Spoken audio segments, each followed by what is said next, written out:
But as we make our way through the caves, you're not allowed to take photo. So you can take photo just by over there. Yeah, I mean about video. Video, not allowed video, sorry about that.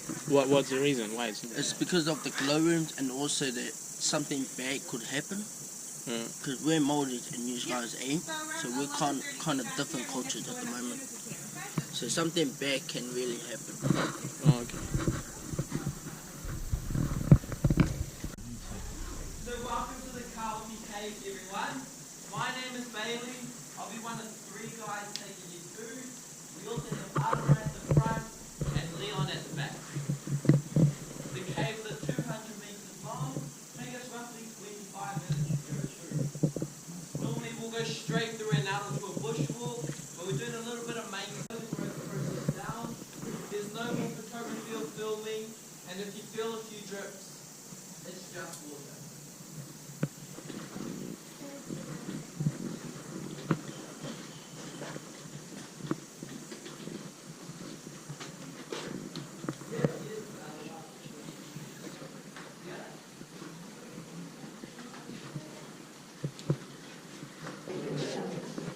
Oh, it's only one exit? It's only one exit? Yeah. So if someone comes back, so we'll... Yeah.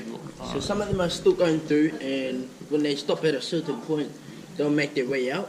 Okay. Yeah. So we will do the same. It's because there's like a bit of maintenance at the back there that needs to be done, needs to be fixed. So yeah.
Very interesting, very interesting.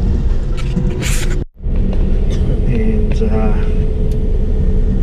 it's a lot better for you, isn't it?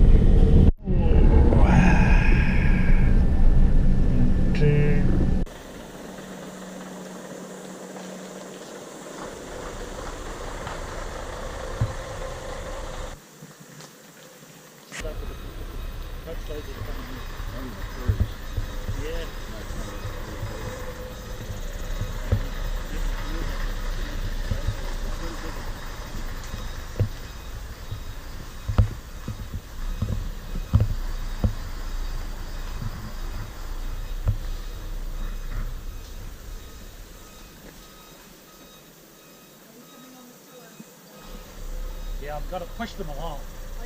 I've got to get the whip. Right, you've got a whip, so let's get going. Right, so I've stopped us here so we can get a bit of an overview of the Cockatoo Forest. So it's 25,000 hectares. Mandinganinga is just one, this particular area of it. So when you look out here, it looks very chaotic, it looks very messy, there's lots going on. This is an example of a very healthy piece of rainforest. So we have over 375 identified plant species in this forest. And there's lots going on. All of the plants work very harmoniously together, and there is a purpose and a place for all the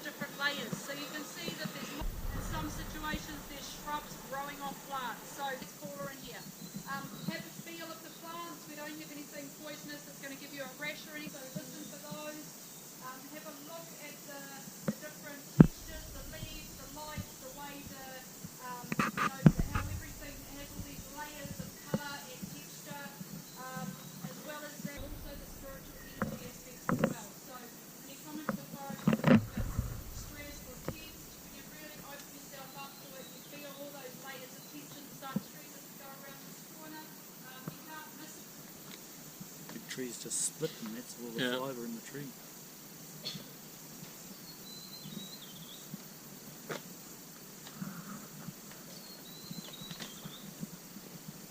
And all the ferns up in the branches.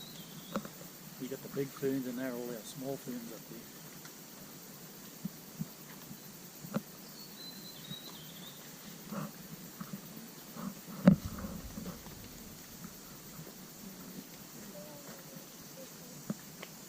No, it's really deep greens. Yes, that's your big coyote tree.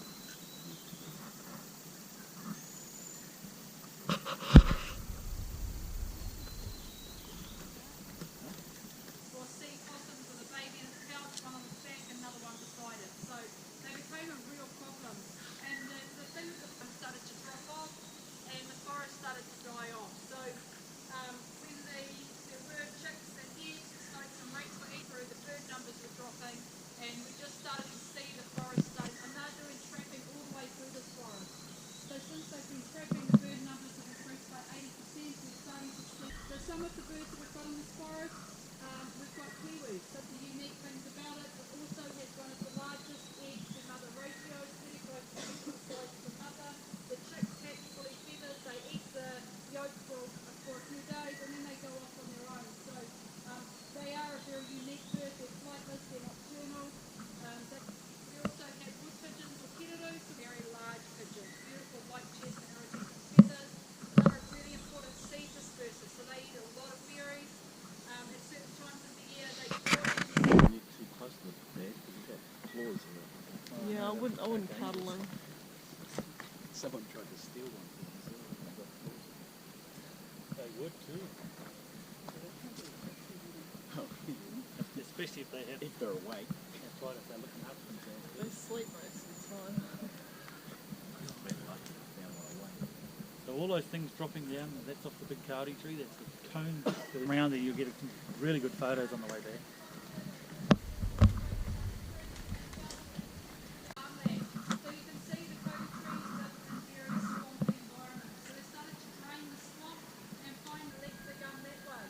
What they didn't consider is that when you cut a tree, you leave a wound, and that leaves it susceptible to diseases and illnesses, infections and things like that.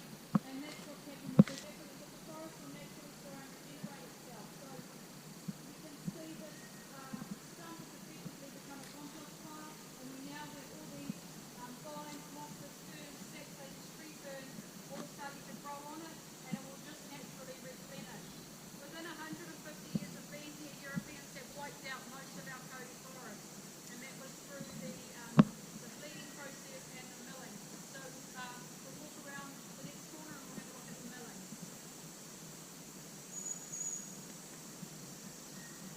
Bad under Australia. Oh, you got the slipper.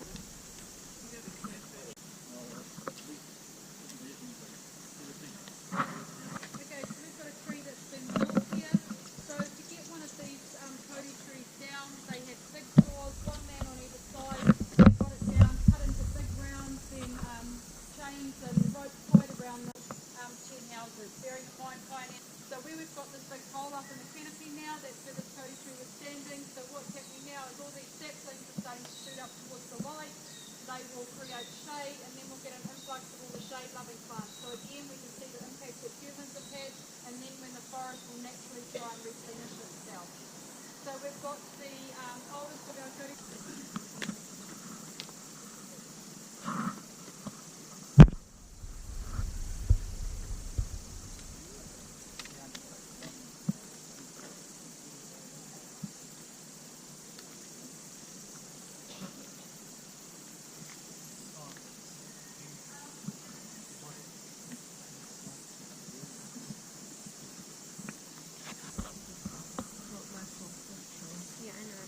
Roots about 5 metres down into the ground, and then they have a massive feeder root. So if you were to walk around this, it would be very spongy.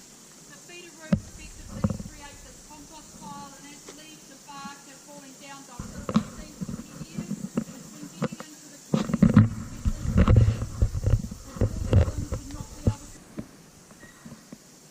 Короче, я потерялся в джунглях. Как найти дорогу?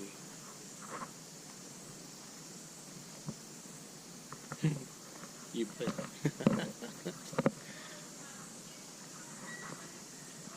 Я потерялся.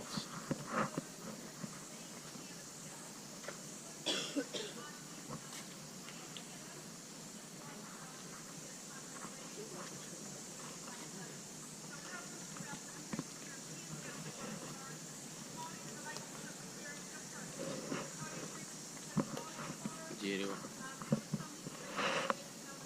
Маленькое дерево.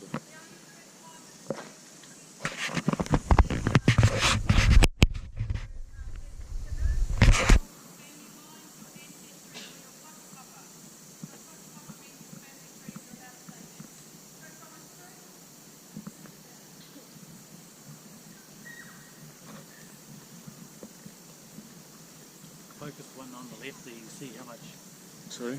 big one here, you can see how much gum's coming out of it.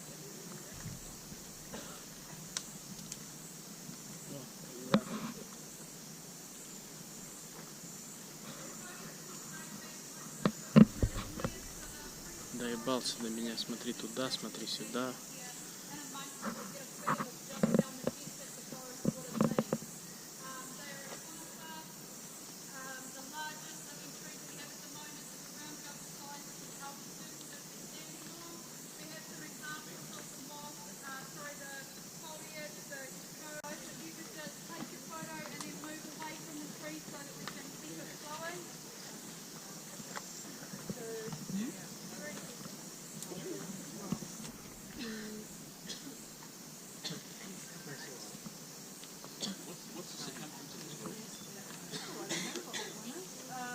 About 20 feet. What's a foot?